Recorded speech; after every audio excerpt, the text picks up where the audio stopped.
അഞ്ചാമത്തെ ഭാഗത്തിൽ തന്റെ മകൾ ഗീതയുടെ കാല് വേദനിക്കുന്നതുകൊണ്ട് അവളുടെ കാല് തിരുമാൻ ഗർഭിണിയായ നന്ദിനിയോട് അപർണ പറയുന്നു. പാചകം ചെയ്ത് മടുത്തു വന്ന നന്ദിനി അതിന് സമ്മതിക്കുന്നില്ല. ഇത് കേട്ട അപർണ നന്ദിനിയുടെ കയ്യിൽ ചൂട് കാപ്പി ഒഴിക്കുന്നു. അപ്പോൾ താൻ ഒരു സംവിധായകൻ ആണെന്ന് പറഞ്ഞ് സുദർശൻ വീട്ടിലേക്ക് വരുന്നു. സുന്ദരിയായ ഗീതയെ കണ്ടപ്പോൾ അവളെ വച്ച് നല്ല തുക കിട്ടാൻ സാധ്യതയുള്ളതുകൊണ്ട് എങ്ങനെയും അവളെ നഗരത്തിലേക്ക് കൊണ്ടുപോകാൻ അവൻ ആഗ്രഹിക്കുന്നു. താൻ സംവിധായകനാണെന്നും അതിനാൽ പല ഡ്രസ്സിലുള്ള ഫോട്ടോ വേണമെന്നും സുദർശൻ പറയുന്നു. അടുത്തുള്ള തയ്യൽക്കാരന്റെ അടുത്തു നിന്നും ഗീതയ്ക്കിടാനുള്ള ഡ്രസ് വാങ്ങി അപർണ തിരിച്ചു വരുമ്പോൾ വീടിനടുത്ത് നിൽക്കുന്ന പുലിയെ കണ്ട് അപർണ ഓടുന്നു. രക്ഷപ്പെടാൻ വേണ്ടി അവൾ കിണറ്റിലേക്ക് ചാടുന്നു. അത് കണ്ട് പുലി കിണറിന് ചുറ്റും നടക്കുന്നു. തുടർന്ന് എന്തുണ്ടായി എന്ന് നമുക്ക് ഗർഭിണിയും രണ്ടാനമ്മയും എന്ന കഥയുടെ 6ാമത്തെ ഈ ഭാഗത്തിൽ കാണാം. പുലിയിൽ നിന്നും രക്ഷപ്പെട്ട് കിണറ്റിലേക്ക് ചാടിയ അപർണ കയറിൽ പിടിച്ചു തൂങ്ങിക്കിടക്കുകയാണ്. ഗീത, ഗീത, വളർത്തുമോളെ, ആരെങ്കിലും ഉണ്ടോ? ആരെങ്കിലും എന്നെ രക്ഷിക്കണേ. ഞാൻ കിണറ്റിൽ വീണു. എന്നെ ആരെങ്കിലും രക്ഷിക്കൂ. ഇങ്ങനെ അപർണ നിലവിളിച്ചുകൊണ്ടിരുന്നു. കിണറിനടുത്ത് നിൽക്കുന്ന പുലി അപർണയുടെ കരച്ചിൽ കേട്ട് ഗർജിക്കുന്നു. അത് കേട്ട അപർണ പേടിച്ചു പോകുന്നു. പേടിച്ച് അവളുടെ കൈ ആഞ്ഞപ്പോൾ അവൾ കുറച്ചു താഴേക്ക് പോകുന്നു.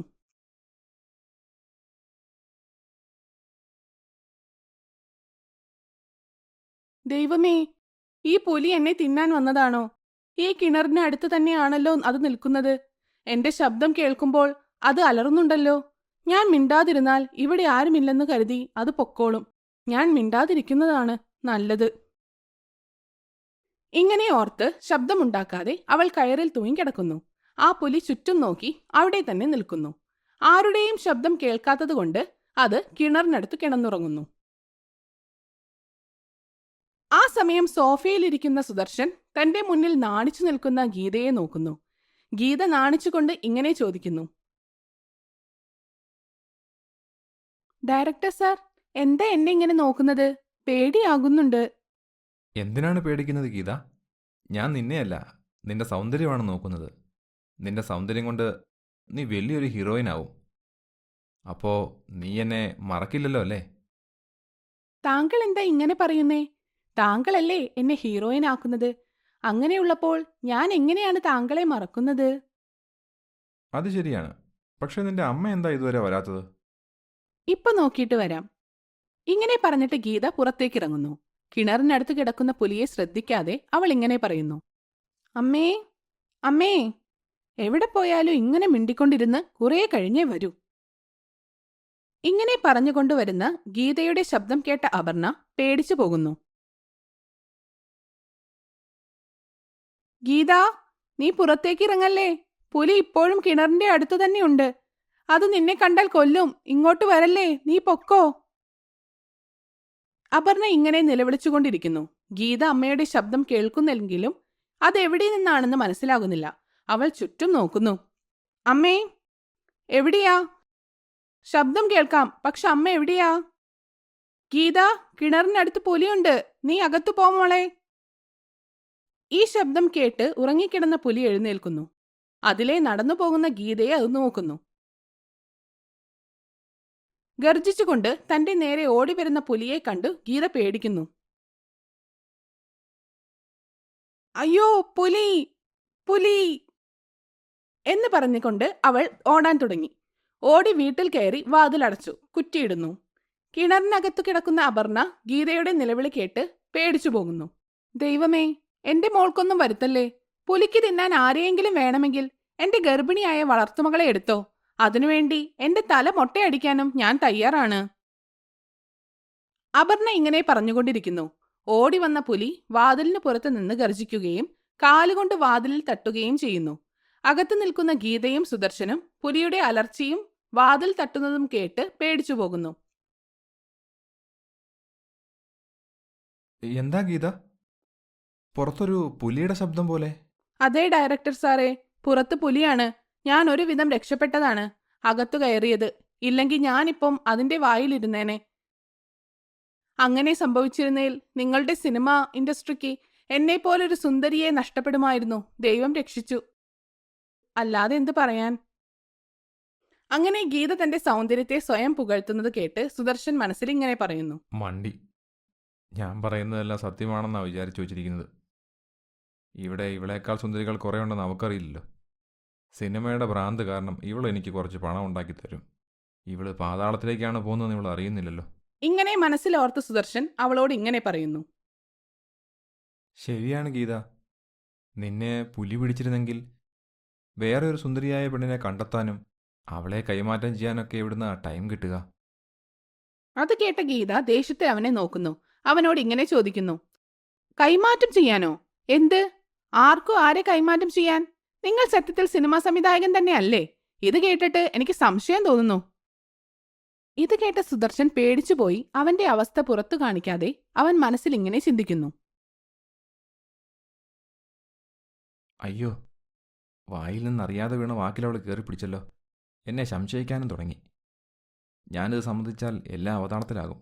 അങ്ങനെ സംഭവിക്കാൻ പാടില്ല. എന്തെങ്കിലും ചെയ്തേ പറ്റൂ. അങ്ങനെ ഓർത്തിട്ട് അവൻ പെട്ടെന്ന് ഗീതയോട് ഇങ്ങനെ പറയുന്നു. എന്താണിങ്ങനെ മണ്ടത്തരങ്ങൾ പറയുന്നത്? ഞാൻ നിന്നെ അന്വേഷിച്ചെന്ന് വെറും കളിയാണെന്നാണോ നീ കരുതിയിരിക്കുന്നത്? ഒരു കാര്യം മനസ്സിലാക്കിക്കോ. നീയില്ലെങ്കിൽ നായികയാവാൻ വേണ്ടി ഇവിടെ വേറെ സുന്ദരികളെ കിട്ടും. ഓക്കെ, ഞാൻ പോവാണ്. ഇങ്ങനെ പറഞ്ഞിട്ട് സുദർശൻ വാതിൽക്കലേക്ക് നടക്കുന്നു. ഗീത അവനെ തടയുന്നു. എന്നിട്ട് അവനോട് ക്ഷമ ചോദിക്കുന്നു. അത് കണ്ട സുദർശൻ അധികം മാപ്പ് പറയുന്നത് നല്ലതല്ല എന്ന് പറഞ്ഞ് അവിടെ തന്നെ നിൽക്കുന്നു. പുലി ആ വാതിലിൽ കൊട്ടിക്കൊണ്ടിരുന്നു. അതിന്റെ അലർച്ച കേട്ട് അവർ പേടിച്ചു നിൽക്കുന്നു. പുലിയുടെ അലർച്ച കേട്ട് ഉറക്കം തെളിഞ്ഞ നന്ദിനി റൂമിൽ നിന്ന് ഹാളിലേക്ക് വരുന്നു. ഗീതയും സുദർശനും പേടിച്ചു വാതിലിനടുത്ത് നിൽക്കുന്നത് കണ്ട് നന്ദിനി ഇങ്ങനെ ചോദിക്കുന്നു. ഗീത, എന്താ രണ്ടുപേരും ഇങ്ങനെ പേടിച്ചു നിൽക്കുന്നേ? ആരാ ഇങ്ങനെ വാതിലിൽ തട്ടുന്നത്? എന്താ നിങ്ങൾ വാതിൽ തുറക്കാത്തത്? അയ്യോ ചേച്ചി, പുറത്ത് പുലിയുണ്ട്, അങ്ങോട്ട് പോകണ്ട, നിങ്ങൾ ഗർഭിണിയല്ലേ? ഗീത അവളെ ചേച്ചി എന്ന് വിളിച്ചത് കേട്ടപ്പോൾ നന്ദിനി സന്തോഷം കൊണ്ട് കരയുന്നു. ഇപ്പോ എന്നെ നീ ചേച്ചി എന്നല്ലേ വിളിച്ചേ? എനിക്ക് വലിയ സന്തോഷമായി ഗീത. അത് ഗീതയ്ക്ക് ഇഷ്ടപ്പെടുന്നില്ല. അപ്പോൾ സുദർശൻ ഇങ്ങനെ പറയുന്നു. ഓ, അപ്പോൾ ഇത് നിന്റെ ചേച്ചിയാണോ? പിന്നെ എന്തിനാ നിന്റെ അമ്മ ഇവളെ വേലക്കാരി എന്ന് വിളിച്ചത്? ഗീത അതിന് മറുപടി പറയാതെ മിണ്ടാതെ നിൽക്കുന്നു.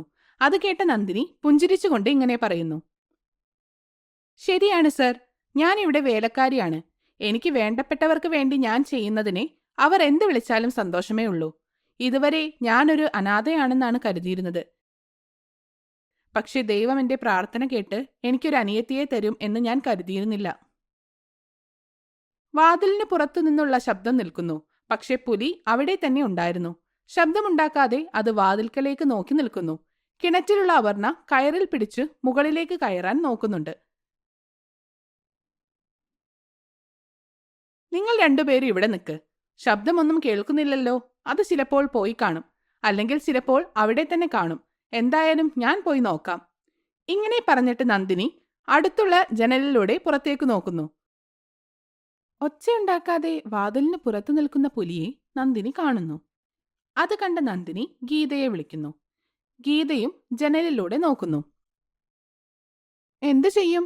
ഈ പുലിയെ ഇവിടെ നിന്ന് ഓടിക്കാൻ പറ്റുമെന്ന് എനിക്കും തോന്നുന്നില്ല. അത് സാരമില്ല. ഇത് പറ, അമ്മ എവിടെ? അമ്മയെ ഞാൻ ആ തയ്യക്കാരൻ പരമേശന്റെ അടുത്തേക്ക് വിട്ടതാ. അങ്ങോട്ട് പോയതാ.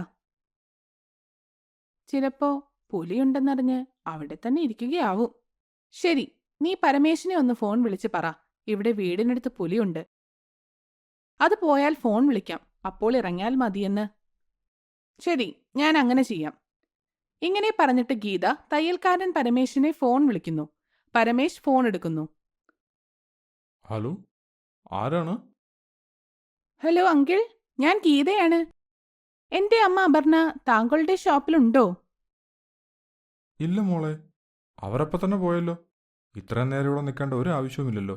എന്തു പറ്റി? അമ്മ ഇതുവരെ വീട്ടിലെത്തിയില്ലേ? ഇല്ല അങ്കിൾ, ഇതുവരെ എത്തിയിട്ടില്ല. ഒന്ന് പുറത്തിറങ്ങി നോക്കാമെന്ന് വെച്ചാ വീടിന് പുറത്ത് തന്നെ പുലി നിൽപ്പുണ്ട്. അതൊരു മണിക്കൂറായി ഇവിടെ തന്നെ ചുറ്റിപ്പറ്റി നടക്കുവാണ്. ഇത് കേട്ടതും പരമേശ് പേടിച്ചു പോകുന്നു. എന്താ? നിങ്ങളുടെ വീടിന് പുറത്ത് പുലിയുണ്ടെന്നോ? ആരും പുറത്തിറങ്ങല്ലേ, സുരക്ഷിതമായിട്ടിരിക്കുക. അമ്മ എവിടെ ഉണ്ടെങ്കിലും സേഫായിരിക്കും, പേടിക്കണ്ട. ഇനി എന്ത് സംഭവിക്കുമെന്നും ആര് പുലിയുടെ ഭക്ഷണമാകുമെന്നും ഗർഭിണിയും രണ്ടാനമ്മയും 7-ാം ഭാഗത്തിൽ കാണാം. അതുവരെ കാത്തിരിക്കൂ.